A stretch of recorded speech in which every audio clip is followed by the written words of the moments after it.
저희는 출애굽기 32장을 공부하고 있습니다. 지난 시간에 14절까지 봤는데요. 오늘은 다시 13절부터 다시 좀 살펴보도록 하겠습니다. 모세가 받은 율법은 이스라엘 백성이 약속의 땅에서 지켜야 할 법률인 겁니다. 율법을 영어로 하면 law 이렇게 되잖아요. 지금 우리나라 말로 하면 법률 이런 얘기죠. 똑같은 거예요. 한 국가의 법률이 있는 것처럼 하나님께서 이스라엘 백성에게 그 땅에서 섬겨야 돼, 지켜야 될 법률을 주십니다. 하나님께서는 그들을 이집트의 노예 상태에서 해방시켜 주셨고, 홍해를 마른 땅처럼 걷게 하셨고, 또 파라오의 군대 위협으로서 보호해 주셨습니다. 주님께서는 그들을 밤낮으로 먹이고 돌보셨습니다. 주님은 광야에서 이스라엘 백성을 낮에는 구름 기둥으로, 밤에는 불 기둥으로 인도해 주셨습니다. 그렇게 주님께서는 그들에게 필요한 모든 것을 공급해 주셨습니다. 하지만 모세가 시내산에서 하나님께로부터 받은 율법을 받는 동안에 백성은 아론에게 와서 자신들을 위해 신들을 만들어 달라고 요구했습니다. 아론은 그들로부터 금으로 된 장신구를 받아서 그것으로 금 송아지를 만들었고, 백성은 그것을 섬기며 그것이 자신들을 이집트에서 데리고 나온 신이라고 선언하고 있습니다. 우리가 이스라엘 백성에 대해 주님의 구원과 인도하심과 기적들을 체험한 사람들이 어떻게 이럴 수 있냐 이렇게 생각할 수도 있지만, 실제로 이러한 배신들이 일어나고 지금도 많이 일어나고 있습니다. 어쩌면 우리도 그런 배신의 삶을 살고 있을지도 모릅니다. 구원받았다고 해서, 아니면 어떤 체험을 했다고 해서, 또는 주님의 인도를 받아본 적이 있다고 해서 죄를 짓지 않게 되는 것은 아닙니다. 항상 말씀에 깨어있지 않으면 언제든지 우리도 오류에 빠질 수 있기 때문입니다. 백성은 처음에는 모세가 자신들을 이집트에서 데리고 나왔다고 했다가 나중에는 어떻게?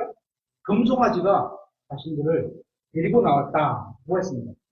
그래서 하나님께서도 백성이 처음에 주장한 대로 모세가 그들을 데리고 나왔다고 하셨던 겁니다. 이스라엘 백성이 주님을 거부했기 때문에 주님께서도 그들을 거부하려고 하셨던 겁니다. 그래서 주님께서는 그들 모두를 소멸시키시고 모세를 통해 새로운 백성을 만들려고 하셨습니다. 어쩌면 이런 기회가 모세에게는 굉장히 세상적으로 봤을 때는 좋은 기회였을지도 모릅니다. 하지만 모세는 백성을 위해 중보기도를 했습니다. 그가 진심으로 위한 것은 백성을 위함도 있었겠지만, 백성보다 더 위했던 것은 하나님의 명성이었습니다. 하나님의 이름이 하나님의 명성이 혹시라도 좋지 않게 될까봐 두려워했던 겁니다. 그래서 그는 주님을 말리듯이 뜻을 돌이킬 것을 정중히 요청드렸습니다. 하나님의 명성이 이방인들 가운데서 왜곡되거나 혹은 이 일을 통해서 하나님을 감히 비웃는 자들이 나올까봐 뜻을 돌이키셔야 한다고 요청했던 겁니다. 다시 13절부터 보겠습니다. 이렇게 32장 13절. 주의 종들 곧 아브라함과 이삭과 이스라엘을 기억하시고, 주께서 주 자신을 두고 그들에게 맹세하여 그들에게 말씀하시기를, 내가 너희 씨를 하늘의 별들같이 번성하게 하고 내가 말한 이 온 땅을 너희 씨에게 주어 그들이 영원토록 그 땅을 상속하게 하리라 하셨나이다. 아멘. 모세는 사람들 중심이 아니라 하나님의 영광을 중심으로 판단하고 있는, 거기에 가치를 부여하는 삶을 살았던 겁니다. 그러니까 모세의 판단은 사람이 아니라 하나님의 영광에 있었던 겁니다. 그러자 주님께서 모세의 강구대로 뜻을 돌이키셨습니다. 출애굽기 32장 14절에 주께서 자신의 백성에게 행하려고 생각하시던 그 해악에 대해 뜻을 돌이키시니라. 여기서 뜻을 돌이키셨다는 말의 영어 단어는 repent입니다. repented는 사람에게 사용할 때는 죄를 돌이켜 회개하라는 의미로 사용되는데, 하나님께 사용될 때는 하나님은 죄가 없으시니까 뜻을 돌이키셨다는 의미로 이해하시면 됩니다. 그렇게 하나님의 영광을 위해 강구하는 한 사람의 의로운 기도로 인해 뜻을 돌이키셨습니다. 이스라엘 백성으로 인해서 슬퍼하시고 그들을 소멸시키려고 하셨지만, 모세의 겸손하고 의로운 기도로 인해서 뜻을 돌이키셔서 그들에게 다시 기회를 주셨습니다. 이제 모세가 백성에게 화를 낼 차례입니다. 모세가 백성을 대면하자 그들의 죄로 인해 진노하지 않을 수 없게 되었습니다. 여러분도 한번 생각해 보세요. 만약에 주님과 모세가 동시에 진노했다면 이스라엘 백성은 소멸을 당했고 주님은 모세를 통해서 새로운 민족을 세우셨을 겁니다. 그렇죠. 하지만 정말 다행스러운 일이었습니다. 이처럼 이스라엘 민족은 출애굽기 32장에서 완전히 소멸을 당할 수도 있었습니다. 15절부터 모세가 돌아서서 산에서 내려오는데 두 증언 판이 그의 손에 있었고 그 판들에는 두 면에 글이 쓰여 있되 곧 한 면과 다른 면에 글이 쓰여 있더라. 그 판들은 하나님께서 만드신 것이고 거기에 쓰여 있는 것은 하나님께서 그 판들을 새겨서 쓰신 것이더라. 오래된 영화 중에 쉽게 이제 보셨죠? 예전에 했는데 기억나요? 네. 쉽게나 애니메이션 이집트 왕자 모세라는 영화가 있습니다. 거기 보면 모세가 돌판 두 개를 들고 내려오는 걸 보게 됩니다. 하나씩. 성경을 자세히 보면 어떻게 되어 있냐면 그 판들에는 두 면에 글이 쓰여 있되 곧 한 면과 다른 면에 글이 쓰여 있더라. 이렇게 말씀하고 있습니다. 이 말씀을 오른쪽 판과 왼쪽 판으로 된 두 개의 율법에 기록되어 있었다. 이렇게 생각하시는 분들도 있고, 이쪽 판, 이쪽 판. 이렇게. 또는 두 개의 판 앞뒤로 율법이 기록되어 있었다. 이렇게 하시는 분들도 있고, 다 두 개가 그럴듯합니다. 어떤 것이든 이건 문제의 본질이 아닌 겁니다. 그러니까 거기다가 초점을 맞으면 진짜 초점을 흐린다는 거죠. 중요한 것은 하나님께서 돌판들에 직접 율법을 새겨주셨다는 겁니다. 그래서 모세는 하나님께서 직접 기록하신 말씀을 손에 들고 있었던 겁니다. 우리도 손에 하나님의 말씀을 가지고 있죠. 그죠? 성경 있죠? 우리가 가지고 있는 하나님의 말씀은 사람들이 기록한 건데 하나님께서 필자들을 써서 서기관을 쓰셔서 기록하신 건데 모세가 가지고 있었던 하나님의 말씀은 하나님께서 직접 기록하신 것이었습니다. 같은 하나님의 말씀이지만 의미로는 엄청난 걸 가지고 있는 겁니다. 17절부터 백성이 큰 소리를 내므로 여호수아가 그들의 소리를 듣고 모세에게 이르되 진영에서 전쟁하는 소리가 나나이다 하니 그가 이르되 그것은 승리하여 외치는 자들의 소리도 아니요 패배하여 부르짖는 자들의 소리도 아니라 내가 듣기에는 노래하는 자들의 소리로다 하더라. 그러니까 노래는 노래인데 발라드나 왈츠처럼 부드럽고 이제 뭐 조용한 그런 노래가 아니고 어떻게 락이나 헤비메탈처럼 불렀던 것 같습니다. 노래인데 그래서 듣는 사람이 이게 싸우는 소리인가 하고 착각할 정도의 노래로 들렸던 겁니다. 백성의 소리는 전쟁하는 소리인지 패배해서 부르짖는 소리인지 구분이 안 될 정도로 혼란스러운 소리였습니다. 여호수아는 가나안에서 이스라엘 군대를 이끌어 적들과 전쟁을 벌였는데 그런 사람인데 이제 여기서 이 소리를 들었던 여호수아는 평생의 전쟁에 익숙한 군인이었어요. 그렇죠? 그런데 그가 들은 백성의 소리를 전쟁의 소리라고 판단했을 겁니다. 그럼 얼굴 이런 거거든요. 하지만 모세는 그때는 대포가 없었나? 하여튼 그러니까 전쟁하는 소리죠. 하지만 모세는 이것이 금송아지 숭배하는 종교적인 음악이라는 사실을 알고 있었습니다. 이것은 우상이 영어로 뭐죠? 아이돌. 거기서 많이 들어보는 거죠. 그죠? 아이돌. 우상, 즉 아이돌을 섬기는 소리였습니다. 마치 요즘 젊은이들이 아이돌을 섬길 때 어떻게 하죠? 또 아이돌 나름대로 시그니처 음악이 있어요. 나오는 막 이런 거 쫙 깔리잖아요. 그죠? 그런 거 이런 거 따라 부르잖아요. 그와 같은 소리였을 겁니다.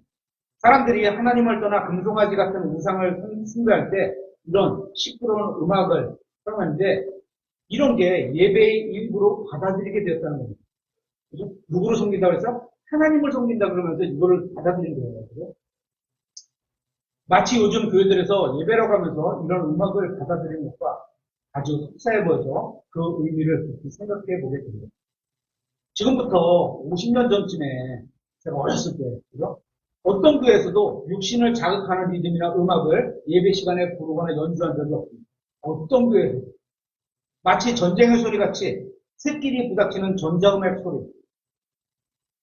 그 전자기타를 이렇게 치면요. 여기에다가 이제 악세사리라고 해서 발로 밟고 소리가 막 변하는 게 있잖아요. 거기다 이제 이 피크 있잖아요. 저희 기타 칠 때 이렇게 상대편 피크, 이 피크를 치는데 이 피크를 거꾸로 이렇게 줄을 거꾸로 쫙 밀면 이런 소리가 납니다. 그런 마치 그런 것처럼 쇳끼리 부닥치는 음악 아니면 아프리카 전통춤을 추면서 두드리는 그런 음악 이런 거 리듬 또 함성을 지르던가 교회의 이런 집회는 마치 세상 콘서트 같은 방식의 경배와 찬양이라고 하는데 예전에는 찾아볼 수도 없었던 겁니다. 아예 없었던 겁니다.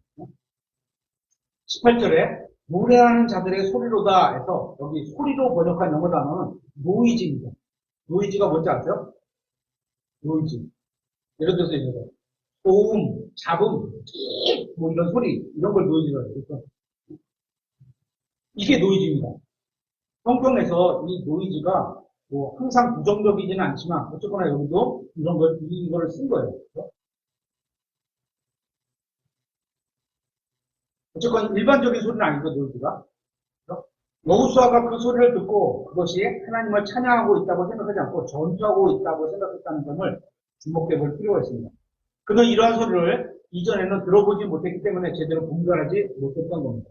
백성의 소리는 금송아지를 숭배하고 그 우상에게 경배하는 소리였습니다. 그것은 자신들을 구원하신 참 하나님을 거부하는 소리였습니다. 하나님께서는 소리의 의미를 바로 알아보셨습니다. 19절에 모세가 진영에 가까이 가서 곧바로 그 송아지와 그 춤추는 것을 보고는 맹렬히 분노하여 자기 손에서 그 판들을 던져 산 밑에서 그것을 깨뜨린 뒤입니다. 모세가 가장 먼저 본 것은 금송아지였습니다. 그리고 백성이 우상 숭배를 위해 소리 지르며 춤추는 것을 보았습니다. 그것을 보고 모세는 극도로 진노해서 하나님의 말씀이 담긴 돌판들을 던져 깨뜨려 버렸습니다. 여기서 중요한 것은 모세는 율법이 기록된 돌판들을 깨뜨렸지만 백성은 율법을 깨뜨렸습니다. 끔찍한 짓을 저지른 것은 모세가 아니라 백성이었던 겁니다. 모세는 십계명이 기록된 돌판들을 깨뜨렸지만 백성은 그 십계명 그 자체를 깨뜨려버린 겁니다. 하나님께서는 출애굽기 20장 3절에 너는 내 앞에 다른 신들을 두지 말라 이렇게 말씀하셨고 그런데 그들은 주님 앞에 다른 신들을 뒀죠. 또 출애굽기 20장 4절에 너를 위해 어떤 새긴 형상도 만들지 말고 또 위로 하늘에 있는 것이나 아래로 땅에 있는 것이나 땅 아래 물속에 있는 것에 어떤 모습이든지 만들지 말며 이렇게 말씀하셨으나 그들은 새긴 형상을 만들었고 그것에게 절하고 힘들었습니다. 지금도 이런 사람들이 있습니다. 지금 소를 만들어서 금송아지를 만들어서 우상한다 이런 얘기는 아니죠. 우상을 섬긴다는 거죠. 한번 들어보죠. 어떤 사람이 성경책을 거룩한 것처럼 다룹니다. 괜찮죠? 책을 그들은 성경책 위에 신문이나 잡지 같은 걸 올려두지 않습니다. 어떻게 거룩한 거 위에다가 커피를 올려놓냐, 잡지 올려놓냐, 이런 할 수 있어요. 그죠? 본인이 그런 건 바른 자세예요. 괜찮아요, 그거는. 근데 그러면서 성경책 위에 뭔가를 올려두는 걸 불편하게 여깁니다. 감히 성경책 위에 다른 걸 올려둘 수 있고 이렇게 생각하는 겁니다. 하지만 그들은 성경책 안에 기록된 말씀을 어기는 것에 대해서는 별로 큰 문제가 아니라고 생각합니다. 더 중요한 게 뭐예요? 성경 말씀을 어기는 거는 죄를 짓는 거고, 책은 또 사면 돼요. 그죠? 이 책 자체가 거룩한, 그 안에 말씀이 거룩한 거지, 책 자체가 거룩한 게 아니잖아요. 저도 예전에, 제가, 아주 옛날에, 동생 집에 한 1년 동안 얹혀 산 적이 있었어요. 그때, 저 워낙 성경책을 이제 그냥 끼고 사니까 독학가 왔는데, 커피를 쫙 엎드렸는데, 성경책에 쫙 엎드렸어요. 제가 워낙 성경책을 중요하게 여기고 살았으니까, 이 조카가 죽었어. 끝나겠다. 죽기구나. 괜찮아, 괜찮아. 닦아줬는데, 그런 거죠. 뭐, 그거 다시 다 입고, 몇 번 입고, 버리고 사면 돼요. 뭐라든지 제가 기억은 안 나지만, 아마 안 버리고 어디 꽂아놨을 거예요. 모세는 율법이 기록된 돌판들을 땅에 버렸습니다. 모세가 파괴한 돌판들은 아마 가치로 측정하기 어려울 정도로 소중한 구렁물이었을 거예요. 예를 들어서 우리 지금 우리나라로 말하면 뭐라 그럴까 훈민정음 뭐 해내본 뭔지도 모르겠지만 굉장히 중요한 원파본이라는 게 이거 뭐 땅에서 떨어져서 깨졌다 이러면 붙어 있는 것보다 가치가 엄청난 거잖아요. 그런 의미겠죠. 지금 또 이런 것도 있어요. 얼마 전에 한 10년 전인가요? 저희 한번 해안에 성경박물관이라고 해서 한번 갔었잖아요. 그죠? 거기 가면 이제 신기행 성경 1611년판 이거 거기 있다고 했잖아요. 그거 샀을 때 아마 제가 듣기로는 그 사람 그때 그 11년판 그 원판을 사려고 2, 3억을 드는 거예요. 그 당시에. 그거 하는 책으로 살려고. 왜냐면 그게 박물관에 있을 만한 그런 책이기 때문에. 지금 저희가 믿고 있는 영어 킹잼 성경도 1611년에 출판된 책을 구입하려면 아마 지금은 2, 3억, 3, 4억은 줘야 할 겁니다. 그러니까 모세가 가지고 있었던 이 돌판을 친히 하나님께서 기록하신 거니까 지금까지 남아있다면 아마도 수천억은 되지 않을까? 돈에 나오면. 그죠? 수개억짜리도 바람이 만든 것도 있는데. 하지만 모세는 화를 내면서 그것을 부숴버렸습니다. 그렇다고 모세가 율법을 깬 사람은 아닌 겁니다. 율법이 기록된 돌판들을 부순 것은 맞지만 율법을 깬 것은 하나님을 버리고 우상을 숭배한 이스라엘 백성이었습니다.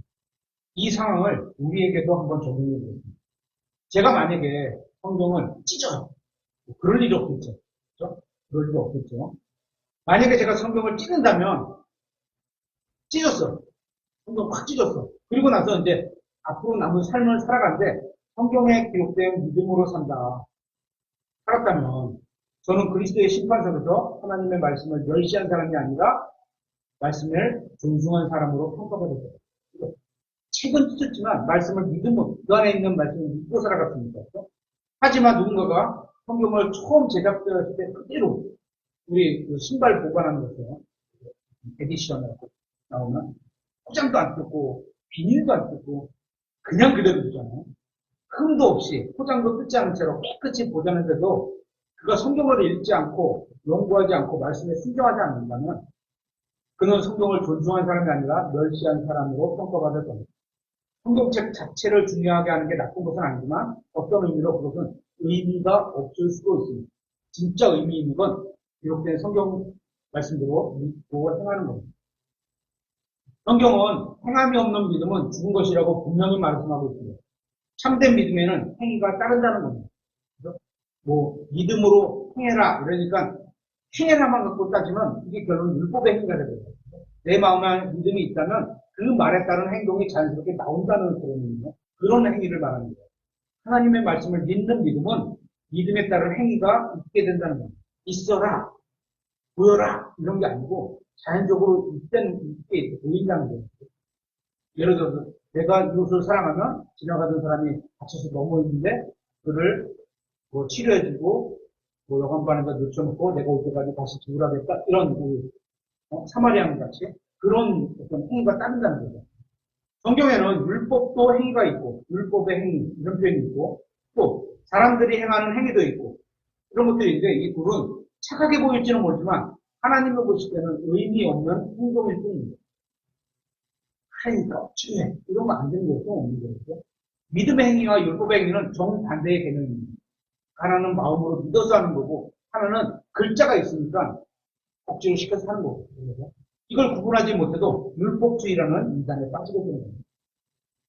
이게 이렇게 써 있는 게 신약성경 갈라디아서 중점적으로 얘기할 수 있죠. 출애굽기 30장 20절입니다. 그들이 만든 송아지를 취해 불에 태우고 그것을 부수어 가루로 만들고는 물에 뿌려 이스라엘 자손이 그것을 마시게 하니라. 이것은 여러 가지 면에서 의미 있는 일이었습니다. 먼저 우리는 하나님께서 의로운 모세에게 부여하신 권위를 볼 수 있습니다. 예를 들어 여러분 같으면 수백 명의 사람들이 열심히 우상 숭배하고 있는데 와 우상 숭배하고 있는데 그 가운데 가로질러 쭉 들어가서 그 중심에 있는 우상을 부술 수 있겠어요? 어렵죠. 그죠? 굉장히 어렵죠. 모세는 그보다 훨씬 더 많은 사람들이 한창 우상 숭배로 경배한다고 하는 그런 의식을 치르는 중간에 딱 걸어 들어가서 우상을 탁 부숴버렸어요. 신약에서 바울도 우상 숭배자들로 가득한 에베소에서 우상에 관해 선포하는 장면을 보게 됩니다. 이것도 쉬운 게 아니죠. 그렇죠? 또 바울은 빌립보에 얼마나 많은 살해 위협을 받았는지 우리도 잘 알고 있습니다. 그는 하나님의 말씀을 전한다는 이유 하나만으로 생명의 위협을 받았습니다. 이처럼 모세도 단순히 수백 명이 아닌 거의 200만 명이나 되는 우상 숭배자들 가운데로 가로들어서 그들이 숨기는 우상을 파괴해버립니다. 그러니까 하나님에 대한 확실한 믿음이 없으면 감히 못한 거죠. 죽을 거 각오하고 간 거죠. 그죠? 모세가 우상을 파괴하는 순간 아마도 모든 음악과 춤과 괴성이 멈추었고 모두 모세를 쳐다봤을 겁니다. 모세는 그들이 숭배하던 생명이 없는 우상을 움켜잡고 그냥 브로큰, 그러니까 부숴버리다, 땅을 부수다 이런 의미 브로큰 느낌이거든요. 그 쓰레기 같은 것을 불 속에 던지듯이 원래 있어야 할 곳으로 보내버렸습니다. 그렇게 우상을 불에 태워 없애버렸습니다. 이때 백성들은 놀랍고 두려운 마음으로 이 모든 광경을 지켜봤을 겁니다. 그리고 모세는 금송아지를 가루로 만들어서 물에 섞어서 백성이 마시게 했습니다. 아무도 모세에게 저항할 수 없었습니다. 그 많은 백성 중에 누구도 모세에게 대들거나 항의하는 사람조차도 그랬던 이유는 하나님께서 모세에게 백성을 압도할 권능을 주셨기 때문입니다. 하나님에 대한 신뢰가 크니까 하나님이 그에게 그런 권능을 부여하신 거죠. 하나님의 사람은 모세처럼 담대해야 합니다. 하나님의 사람, 뭐죠? 영어로 말하면 man of God이에요. 그러니까 하나님과 관련 있는 사람, 이런 거예요. 그러면 우리 모든 성도는 다 그래요. 모세처럼 담대해야 합니다. 사람들을 두려워하지 말고 주님께서 말씀하신 대로 그들에게 행해야 합니다. 노아가 온 세상을 상대로 담대하게 복음을 전했던 것처럼, 그렇죠? 신약 성경에 그렇게 표현하잖아요. 노아가 복음을 선포했다. 기도원이 담대하게 우상을 파괴했던 것처럼 사도 바울이 마르스 언덕에서 이교도들의 미신적인 신앙을 공격하며 책망했던 것처럼 또 예수님께서 바리새인과 사두개인들의 위선을 책망하셨던 것처럼 언제나 얼마 남지 않은 하나님의 사람들이 죄에 대해 강력하게 경고하고 책망했던 것처럼 우리도 그렇게 인본주의와 하나님 우선이 아닌 사람 우선이다. 이거를 책망해야 되고 죄 책망해야 되고 거짓 복음 책망해야 되고 배교 책망해야 되고 타협 책망해야 되고 이렇게 경고하고 책망해야 하는 겁니다. 사랑으로 해야 됩니다. 지금 교회 시대에도 하나님의 백성에게 항상 진리를 선포하고 믿음 위에 굳게 서서 말씀을 담대하게 선포해서 모든 거짓교리와 영적 전쟁을 치를 수 있는 모세 같은 인도자가 필요한 겁니다. 그런 세상이기도 합니다. 하나님은 모든 것에 대해서 긍정적이시지는 않습니다. 그죠? 그래. 그것도 좋게 봐줄게. 이런 분이 아닙니다. 또 좋은 게 좋은 거다. 이렇게 대충 넘어가시는 분도 아닙니다. 단순히 사람들을 기쁘게 하려는 사람은 그리스도의 사역자가 아닌 겁니다. 하나님의 사역자는 하나님을 기쁘시게 해야 되는데 사람들의 눈치를 보는 사람은 그리스도의 사역자가 아닙니다. 그렇다고 마음대로 막 그렇게 하는 일은 아니죠. 분명한 하나님의 말씀과 기준이 있는데 거기서 머뭇거리면 그것 또한 하나님의 사역자가 아닙니다. 이것도 아니고 저것도 아니고 이것도 아니고 이 사역자라고 말하는 건 영어로 미니스터예요. 보통 미니스터 그러면 흔히 말할 때 목사 이렇게 말하는데 정확하게 말하면 미니스터 섬기는 사람을 말합니다. 하나님을 섬기는 사람들 누구요? 모든 성도가 다 미니스터예요. 목사는 패스터라는 영어 단어가 따로 있어요. 하나님의 사역자 그러면 모든 성도들을 다 사역자를 그 중에 특히 이제 대표로 하는 게 목사님을 사역자라고 하죠. 근데 목사님만 사역자냐? 그건 아니라는 거죠. 모든 성도가 다 사역자입니다. 그러니까 여기서 말하는 그리스도의 사역자, 하나님의 사역자 이런 사람들은 다 우리가 그런 사역자이기도 하고 그런 사역을 해야 된다는 거죠. 하나님께서는 우리를 하나님의 사역자로 부르신 이유는 적당히 타협하며 일하는 게 아닙니다.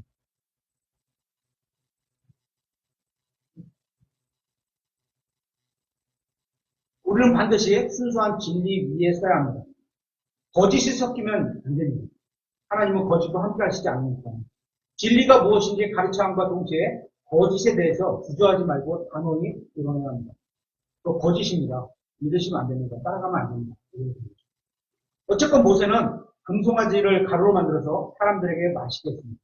요새 여기서 나왔나? 여기 음식 보면 이렇게 금가루 뿌려주잖아요. 횟집 가면 뿌려주잖아요. 여기서 나왔나? 예?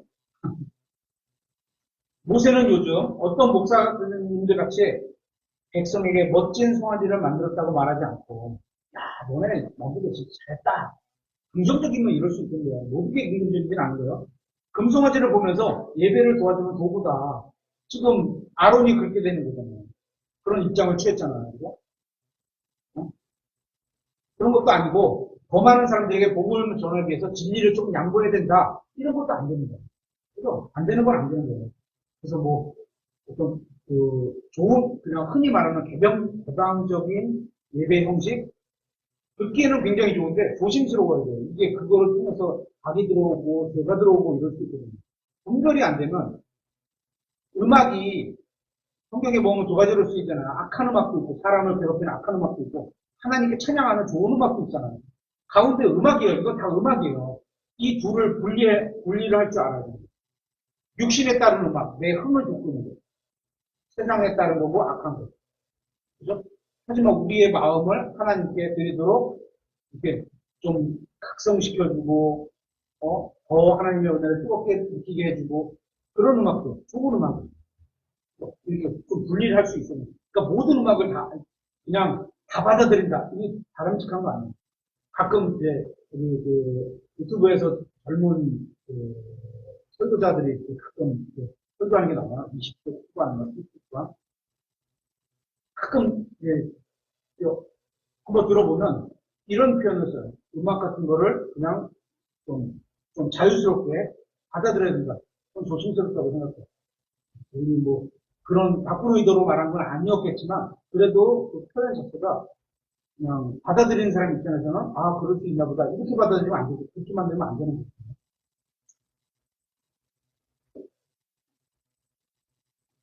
모세는 조금의 망설임도 없이 주저하지도 않고 우상을 파괴했습니다. 그는 하나님을 위해서 그리고 사람들을 위해서 모든 거짓을 몰아내는 겁니다. 이처럼 우리도 거짓된 것을 용납해서는 안 됩니다. 잘못된 건 잘못된 거예요. 그죠? 일단, 예를 들어 뭐 신호 위반했으면 미안합니다. 그죠? 아, 미안합니다. 잘못했어요. 좀 저렴한 거 깎아주세요. 이렇게 말했잖아요. 일단 그렇게 표현을 해야지. 아니에요. 근데 너 나랑 똑같은 거 걸리나 보자. 미안해요. 제가 옛날에 한 20년 전에 또 걸리나 보자. 그리고 차 주차 딱 시켜놓고 와서 그 경찰 옆에서 저거 잡아요. 저거 잡아요. 이게 말이 되는 거예요. 미안해요. 제가 그랬어요. 그럼 안 되는 거예요. 그러면. 그죠? 경찰도 하나님이 세우신 그 법을 지키려고 세우신 그 어떤 사역자예요. 그러면 안 되는 거예요. 예전에서도 그런 거 많아요. 우리가 전하는 말씀과 복음에 조금이라도 거짓이 섞이지 않게 해야 하는 겁니다. 한편으로는 그래서 제가 그 설교에다가 이런 것 같습니다. 그렇죠? 확정은 아닙니다. 이렇게 말하는 게 성경은 말하지 않는 내가 확정하는 것처럼 내가 하나님도 아니고 하나님보다 높은 권위 있는 것도 아니잖아요. 그죠? 아닌 건 아닌 거. 그죠? 또 추측은 추측. 이렇게 근거 있는 추측은 추측. 이렇게 얘기를 해줘야 된다고 생각을 합니다. 한편으로는 진리를 가르치고 한편으로는 거짓에 대해서 경고를 해야 합니다. 하나님의 말씀에 기록된 것을 선포하고 하나님께서 대적하시는 것은 대적을 해야 하는 겁니다. 오늘 말씀 마지막 구절입니다. 32장 21절. 모세가 아론에게 이르되 이 백성이 내게 무슨 일을 하였기에 네가 그들에게 이렇게 큰 죄를 가져왔느냐 하니 모세는 백성이 아론을 위협했거나 그의 아내나 자녀를 잡아두고 속박했기에 아론이 이런 짓을 저질렀다고 생각하고 있습니다. 아론이 이런 아무런 고민도 없이 이런 짓을 저질렀다고 생각하지는 못했습니다. 21절에 내가 그들에게 이렇게 큰 죄를 가져왔느니라 하니 이 말씀에서 우리가 배워야 할 교훈이 있습니다. 첫째, 성경에 의하면 우상 숭배는 큰 죄라는 겁니다. 둘째, 인도자는 백성이 잘못된 것을 요구했을 때 거절할 수 있어야 한다는 겁니다. 셋째, 만일 인도자가 백성의 잘못된 요구를 거절하지 않고 받아들이면 그도 백성의 죄에 대한 책임을 져야 한다는 겁니다. 21절 중간에 백성이 아론에게 죄를 가져온 것처럼 말했지만 그렇다고 할지라도 모세는 아론이 큰 죄를 가져왔다고 지적을 하는 것을 볼 수 있습니다. 어떤 이유에서든 갖고 들어오면 아론이 책임졌어야 된다는 거예요. 결국 백성이 죄를 범하지 못하도록 말리고 경고하고 책망할 사람이 바로 아론이었던 겁니다. 하지만 아론은 그렇게 하지 못했고 오히려 죄에다가 죄를 더했습니다. 모든 리더자의 자리에 있는 사람은 그리고 가정에서는 아버지나 부모가, 교회에서는 목사가, 국가에서는 국가 책임자가 그 구성원들이 원하는 것을 그대로 들어줘야 하는 것은 아니라는 겁니다. 백성의 인도자였던 아론이 해야 할 일은 백성이 원하는 것을 그대로 들어주는 것이 아니라 그가 할 일은 백성을 하나님의 길로 인도했어야 하는 겁니다. 여러분이 부모로서 해야 할 일은 자녀를 기쁘게 하는 것이 아니라 부모로서 하나님 앞에서 자녀가 바른 길을 걷게 해야 하는 겁니다. 교회에서도 목사님이 해야 할 일은 청년들이 교회에 와서 즐겁게 놀게 하는 것이 아니라 건전하면서 즐겁게 노는 건 잘못된 게 아닙니다. 그렇죠? 그런 게 아니라 청년들이 하나님의 눈앞에서 바르게 걸을 수 있게 해야 하는 겁니다.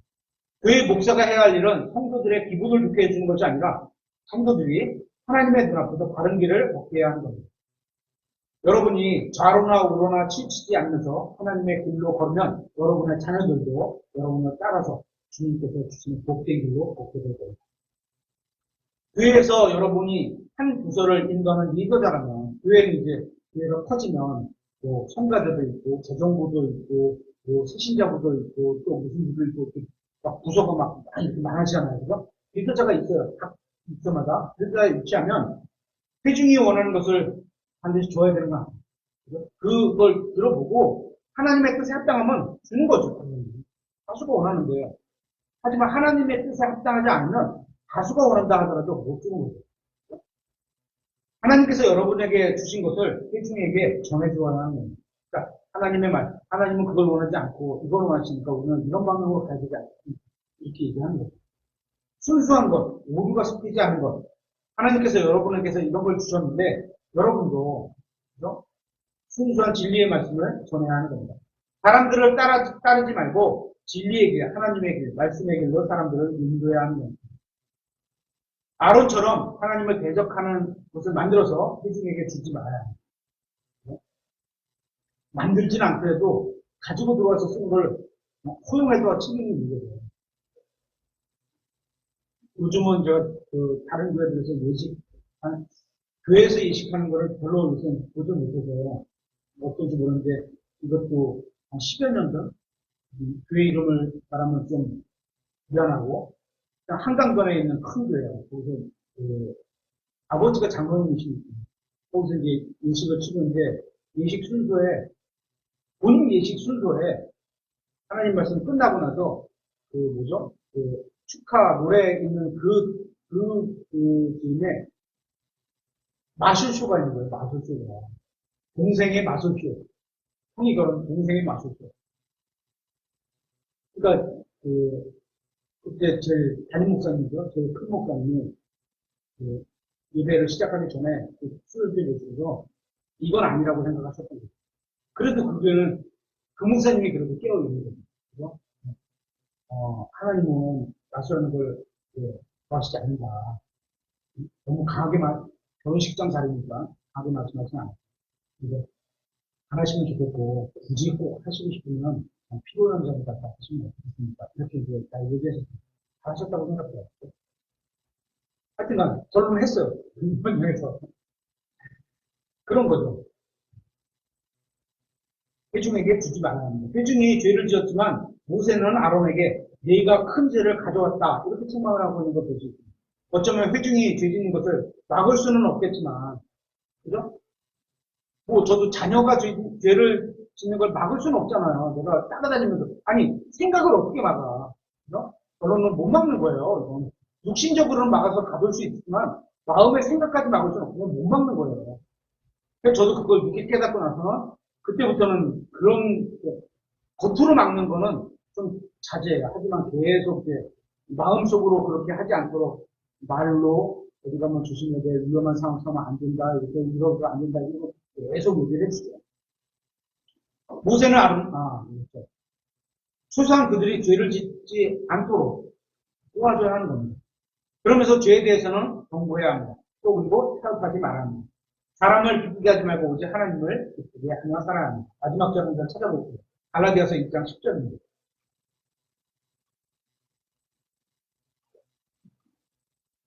갈라디아서 1장 10절.